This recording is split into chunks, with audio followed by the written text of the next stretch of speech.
Today is the International Day of Persons with Disabilities, which makes this announcement very timely. I'd like to begin by saying thank you to the Disability Without Poverty Campaign 2000, Mayor Patrick Brown and members of Mississauga Council, Martin Reed and Brad Butt, for being here to raise awareness about the ongoing funding shortfalls and the urgent need to eliminate poverty for people with disabilities in our cities and across the country. The efforts these community groups are making is crucial. Their ongoing work makes a real difference for individuals living with disabilities who are striving to rise above the poverty line. In Canada, 1 in 6 people with disabilities are living in poverty. Shockingly, 1 in 3 people living with disabilities are living alone and in poverty, making their situation even more difficult without the support and resources they desperately need. The poverty rate for people living with disabilities is nearly double that of those without disabilities. Poverty should be unacceptable in a country as prosperous as Canada. So too should living in poverty as a result of a disability. The solution to this is not to increase one benefit at the expense of another.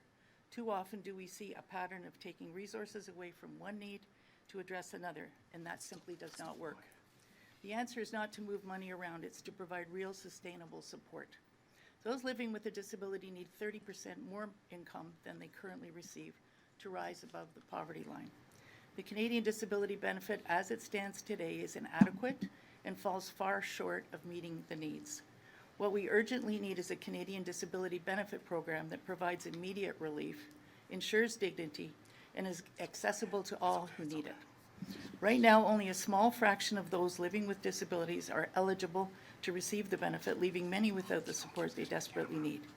I'd also like to take a moment, and recognize Ms. Andrea Zachary from Disability Without Poverty and thank her for being here today and courageously sharing her lived experience with us.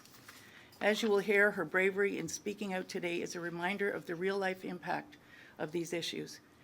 People need help, and they need it now. It's time to act. We must work with the province and the federal government to ensure those living with disabilities are seen and are heard. They must receive the financial support they need through both provincial programs and the federal Canadian Disability Benefit so they can again live with dignity. Our council has passed a resolution asking both these levels of government to act. Once again, I thank you for joining us today and helping to carry this important message forward. With that, I would like to turn the podium over to Rabia Kader from the Disability Without Poverty Group. Rabia has more than 25 years of experience in community organizing, including extensive work for disability justice causes at local, provincial, and national levels. We will then hear from Lila Shrangi from Campaign 2000. She will be sharing results and information from the 2024 Poverty Report Card. The report card highlights government's performance towards people with disabilities who live in poverty, and it's not a good report card. As mentioned, we are also pleased to have Andrea Zachary, a Deaf Outreach Coordinator for Disability Without Poverty, here to share her experiences with us today. We also have Megan here from the Mississauga Food Banks Mississauga, who always comes and always helps. We will conclude the formal remarks portion of today with remarks from Brampton Mayor Patrick Brown. Following remarks from all our speakers, we will open the floor to media questions. I'd now like to welcome Rabia to the podium. Much. Thank you, Madam Mayor. My name is Rabia Khadir. I'm the National Director of Disability Without Poverty. And as the Mayor has already indicated, the situation of people with disabilities is worse off than ever before. The report card we're launching today in partnership with Campaign 2000, supported by our partners, some of who are present today, Dana Milne from Community Food Centres Canada, Gift Chuma from Marcha Dimes Canada, Sahar Raza from the Daily Bread. We have been working really hard to bring that lived experience, that coalition building, that allyship forward to government and inform them about what the hard realities of living with a disability in poverty are truly about and what we need in order to rectify this. This report card reveals really hard truths. And those hard truths are Canadians with disabilities deserve better. They are living in deep, deep poverty. They cannot afford basic things like over-the-counter painkillers to mitigate the barriers that they experience on a daily basis.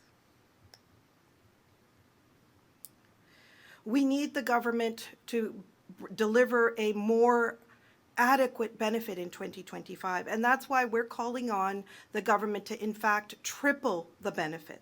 That's our call to action today. We can't start at $200 a month because that barely scratches the surface.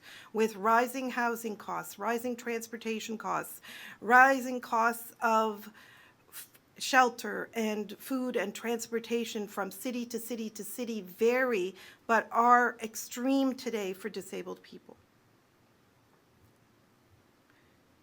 Despite, previous opportunities to address poverty, commitments to address the state of affairs for disabled people, things are just getting worse and worse in Peel Region and in the GTA in particular.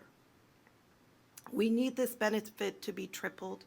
That's our call to action today on this International Day of Persons with Disabilities. We, as people with disabilities, building a grassroots movement through Disability Without Poverty from coast to coast to coast, feel that there is nothing about us without us, and we are standing up and saying nobody should be left behind. No disabled person should be left behind. So we need this benefit to be tripled in order for it to make a meaningful impact.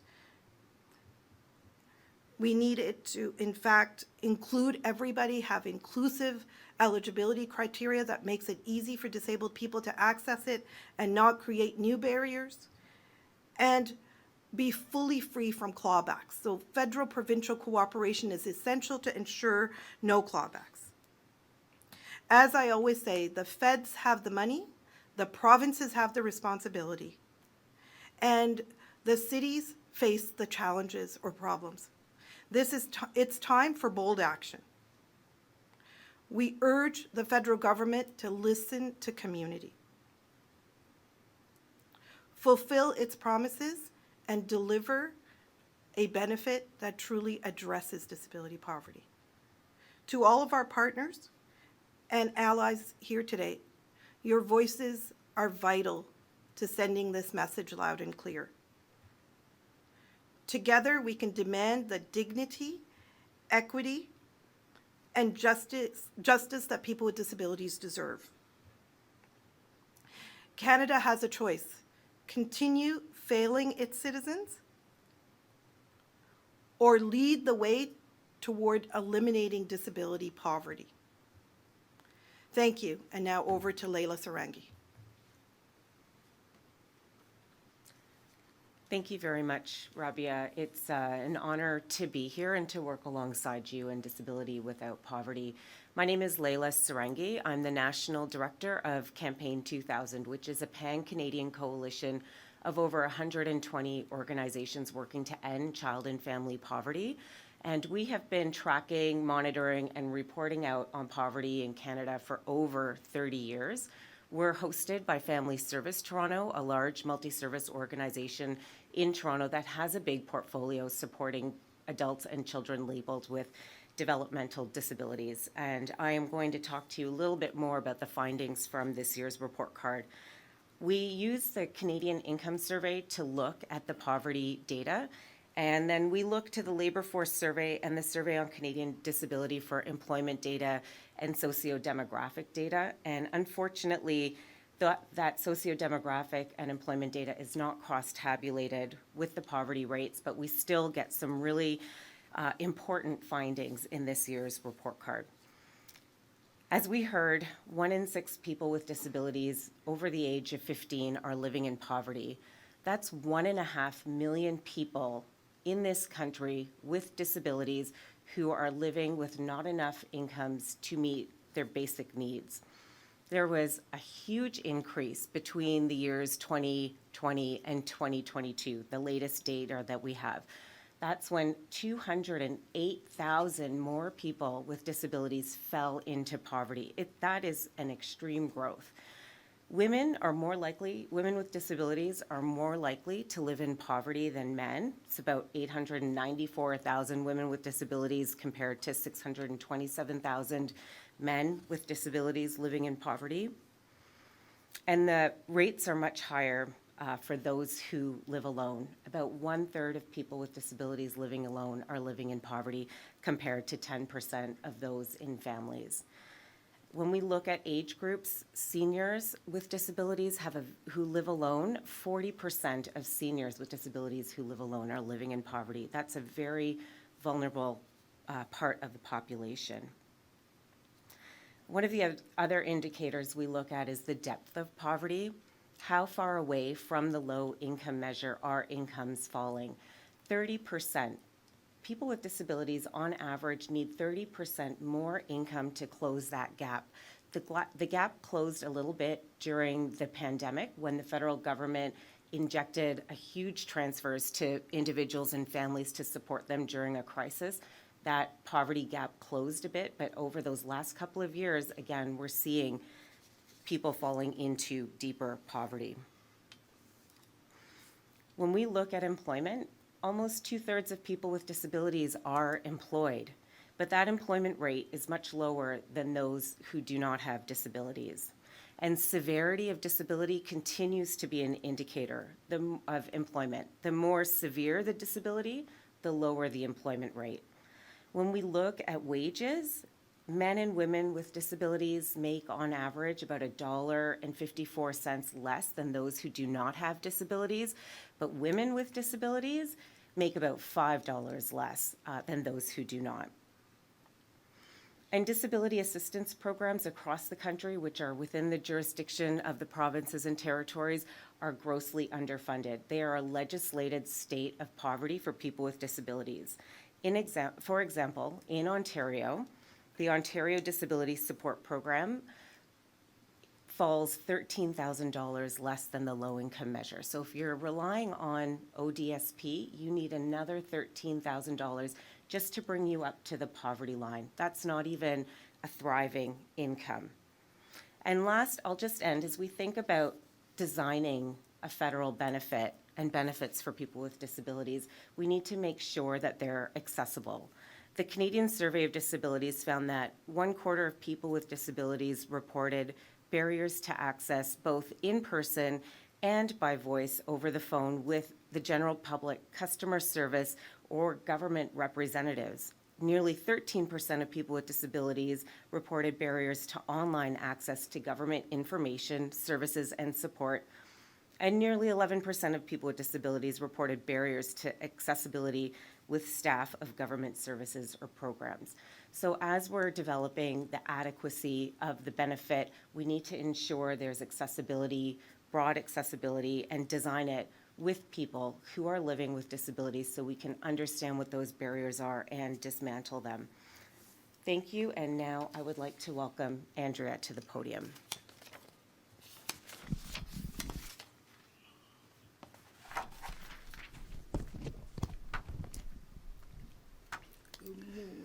Good morning, everyone. Thank you for joining us today to support our incredible movement here with Disability Without Poverty. My name is Andrea Zachary, and I'm an oral deaf individual, and I've been proud to be involved with Disability Without Poverty as a community lead advocate for the deaf and hard of hearing community since 2021, with a focus specifically on advancing the Canada Disability Benefit. I'm also the founder of my own business, Deaf Events and Beyond, a company I established in 2014 in Brampton, Ontario. Our mission is to empower the deaf and hard of hearing community and to bridge social gaps through inclusive events. As a mother of 6, I've been running my company for nearly a decade, and yet despite my hard work, my family continues to face financial struggles. Like many others in the disability, deaf, and hard of hearing community, we encounter significant challenges in meeting our basic needs. Even though I report all of my earnings to ODSP, it's still not enough to cover the cost of essential assistive devices such as hearing aids, specialized alarm clocks, and safety equipment. Programs like the Assistive Devices Program, or ADP, do provide some help, but they don't cover enough for working Canadians with disabilities. For example, I often have to pay out of pocket for ASL English interpreters for meetings, which highlights the barriers we face in accessing language and communication.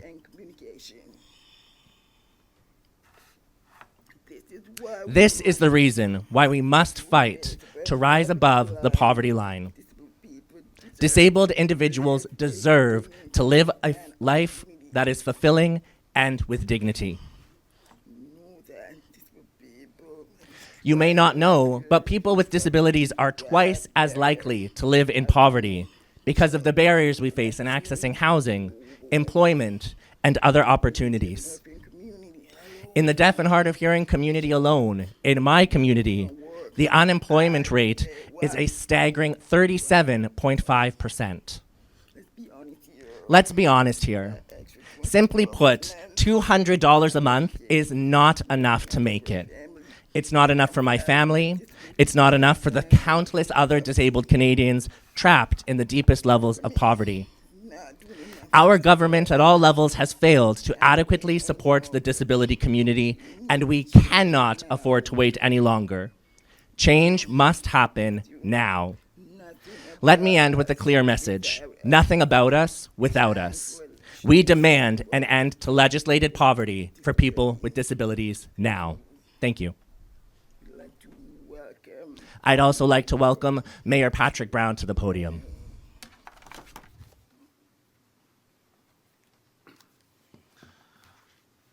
Well, thank you, Andrea, and thank you for having the courage to share your story. It's an honor to join you here today for the International Day of Persons with Disabilities. Today, we shine a light on the critical issues surrounding disability and poverty in Canada. I'd like to thank Rabia, Layla, and Andrea for your unwavering commitment to disability justice and equity. And to Rabia, I'd like to say she is a force of nature who can bring us all together behind a cause we believe dearly in. And a special acknowledgement to my friend Mayor Carolyn Parrish for hosting us all here today at Mississauga City Hall for this important event. Disability Without Poverty and Campaign 2000 deserve immense credit for bringing forward the 2024 Poverty Report Card. This is a sobering report. It highlights the urgent need for systemic change. While it's difficult to see Canada earn a failing grade in addressing disability poverty, this report is a necessary call to action, a reminder that we cannot be complacent. Locally, my lens is always local. In Brampton, we recognize that poverty and accessibility barriers are interconnected challenges, and addressing them is a council-driven priority. We have a strategic plan from 2022 to 2026 advancing these goals to make sure that public spaces are accessible, communications, transportation, and customer service is as well. We celebrate champions of inclusivity in our community through the Accessibility Awards programs, highlighting the efforts of local businesses, individuals, and organizations committed to making Brampton barrier-free. Council has also driven the development of an inclusive recreation programs, ensuring individuals with disabilities can fully participate and thrive in our city. And our accessible Brampton transit services reflect our belief that mobility is a right, not a privilege, providing priority seating and features to empower independent travel. And while cities like Brampton and Mississauga are making strides, it is clear, it is unequivocally clear with this report card that the Canada Disability Benefit, as it stands, is inadequate to meet the critical needs of persons with disabilities, particularly in Peel Region. The cost of living in Peel Region, as in many urban centres, is rising steadily. Persons with disabilities, already burdened by additional costs associated with living with a disability, face insurmountable challenges in securing housing, accessing services, and affording basic necessities. The federal benefit is designed, if designed appropriately, has the potential to be transformative. However, the current proposed levels fall short of lifting individuals out of poverty. Many are left to rely on insufficient provincial supports which do not reflect the unique pressures of urban living. Moreover, the application process must be simplified. Many individuals in our community encounter significant barriers to navigating complex bureaucracies, leaving them without the support they desperately need. In Peel Region, the failure to adequately address disability poverty has cascading effects, increased reliance on municipal social services and community support networks, which are already stretched thin. heightened vulnerability for disabled individuals to housing insecurity and food insecurity, and when we see this growth outpacing infrastructure and funding. A growing disparity between federal commitments and the lived realities of disabled individuals in our cities. And so today I join Rabia, Leila, Andrea in urging the federal government to revise and strengthen the Canada Disability Benefit. It must be adequate to cover both basic needs and the additional costs of living with a disability. It must be individualized and responsive to personal circumstances, avoiding the harmful effects of household-based means testing. It must ensure the provincial clawbacks are strictly prohibited, preserving the full impact of the benefit for those it is intended to help. So proud to stand with these disability leaders, and we hope that our call will be heard by the federal government. And on that note, I know we all look forward to the questions. Thank you very much to all of our speakers. We're now going to go to questions. I would ask those who are asking to ask one and then a follow-up. I would also ask that you address your question to the person you would like to have it answered by. We'll start with Claire Pasica from CBC. Hi there. My question is to both mayors. Rabia had said a point that I thought was really interesting. I'm wondering if you can respond with how that sort of manifests in your city. She had said the federal government, the provincial government, they have the money, they have different things they sort of have to actualize, and cities have the problem. So what does that look like for you needing to sort of face the problems in this situation here? Come on, Patrick. The deadly duo steps up. She's absolutely right. The federal government has the big bucks. The province distributes them, and they're not making it down to the municipal level where the problems are. And particularly with people with disabilities, they're absolutely living in poverty. They're unable to work, and they have to have their benefits tripled. Yeah, and I think the comment where it hits home for me is Ottawa and Queen's Park can be a little bit removed from the lived realities. When we talk about housing insecurity, when we look at food insecurity, we see it in our communities on a daily basis. When we go around the city, we see it. And I think sometimes there's a bubble around Queen's Park or Ottawa where they don't necessarily see the inadequacies of some of their programs, and I think this is a perfect illustration of that. And are there particular things that you're looking for? Is it more affordable housing for those with disabilities, or the particular things that you're looking for that you're seeing are really lacking support specifically channeled? Well, I think the call today is for the expansion of the Canada Disability Benefit. With that, we can help confront some of these challenges. And we always need more affordable housing. And we're in a bit of a slump right now. It's not being built. And our city is coming up with a whole new set of rules to try and inspire the developers to get back into the business. But affordable housing is crucial. Okay, and the next question, unrelatedly for Mayor Brown, what's your reaction to Radio Canada's reporting that agents of the Indian government attempted to derail your campaign for the leadership of the Conservative Party in 2022? Well, I'm going to leave my comments today to this advocacy for the Canada Disability Benefit, but I will attend the Public Safety Committee and answer any questions that are posed there. Thank you very much. We're now going to go online. We have some media online. Over to you, Sam. Thank you, Rob. Just confirming there are no online questions at this time. Okay, with that, we don't see any more questions in the room, so I'm going to call this press conference to a close. Thank you very much for joining, and have a wonderful day.